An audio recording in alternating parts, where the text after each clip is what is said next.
Okay, let me talk a little bit about covering medical conferences. So, this is when you write several news pieces for a client and you'll go on site and you'll probably have to turn each piece in, that same day as the presentation. It's a little fast paced, but it's a great way to get started in news writing.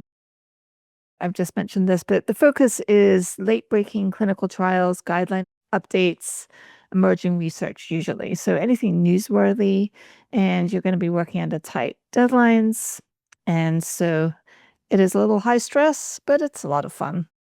So to get an assignment, it's really a great opportunity to break in with a new client. If you live in a town that has a lot of conferences like Chicago, Atlanta, San Diego, they're all great locations if you live in those areas, and you can offer to any publication or online website that might be interested in coverage to cover it locally. So that's a lot cheaper for them than having to fly somebody out there. So that's a great selling point. And you can highlight any experience that you have. You can provide writing samples, even if they're not published. They do like to see published samples of news writing, though. But if you're local, that carries a lot of weight with them in terms of them hiring you. And if you can just send them some samples to show that you know what a news piece looks like, then that's great. Target medical news publications, societies, commercial content providers, any of those outlets that might have news. And make sure the conference you're covering is really big. So ASCO, ASH, there's lots of different conferences. You can just have ChatGPT write a list of the top 20 medical conferences in the US in 2025, 26, or whatever year we're in when you're listening to this. That will give you a good list to get started. You can find out where they are. And you want to reach out to editors about 3 months before the conference. It's good timing. You want to book your travel and accommodation early. As I mentioned, costs are typically not reimbursed. You want to try to register for a press pass through the conference website. So that is free, and you should really try to get free entry if you're writing actual news. So non commercially supported news. You may need a letter from your hiring editor at the news organization that you're writing for to state that you're covering it for them. And that's how you get your press pass.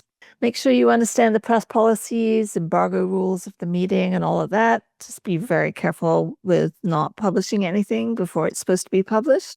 Hopefully, they'll allow photography, or they may sort of have an unwritten rule that if you take pictures, you just don't make a big deal out of it or have a flash on, that kind of thing. This is just for your own notes. There are some conferences where they don't allow any kind of photography at all. Make sure you focus on comforts. For example, maybe you have an insulated coffee cup, a pillow that you like, comfortable shoes and clothes for the conference. It's a grueling 3 to 4 days usually. You don't get as much sleep as normal. You're busy, you're on your feet, and you want to have everything that's going to make you feel comfortable.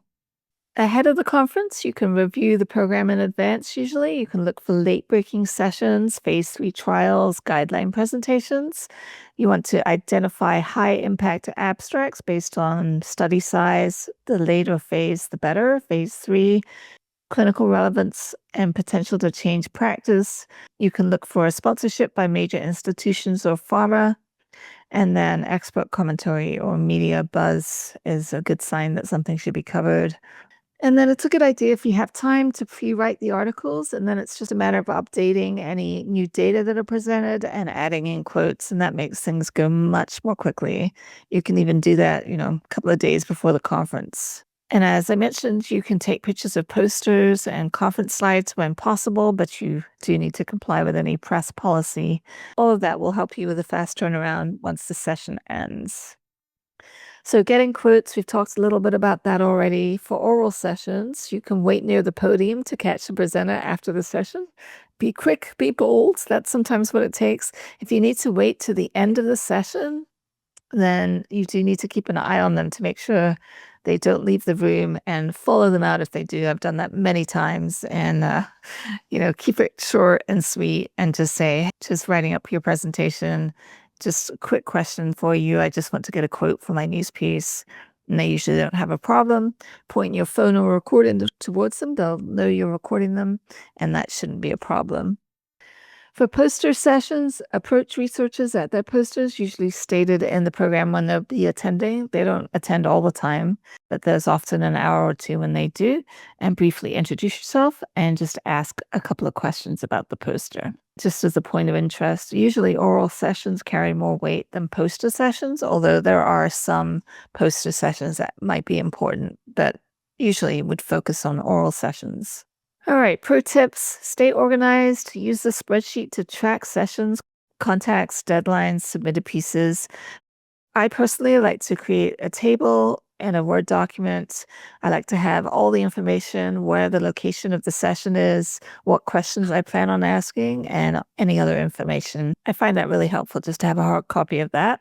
You want to network with editors, clients, other writers in the press room to some extent. Personally, I can't really do much work in the press room. There's too many conversations and interruptions, so I usually go off to my hotel room to write things up.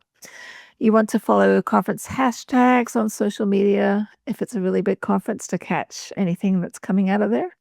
And then press releases can be helpful, and the press people themselves can be very helpful in getting you set up with somebody, but you can't rely too much on all of the press generated things. There's often an agenda, so commercial support, and if it's in a press release, it's often covered by many different outlets, which can be a case to cover something, but it also needs to be different than just submitting the press release. All right, that's it. Covering conferences. It's a great way to get started and a lot to learn. You're going to feel very probably overwhelmed. Go ahead and give it a go, especially if you like to travel. I've traveled all over the world covering medical conferences when I was younger, and that was a great thing to do. I never regret doing that.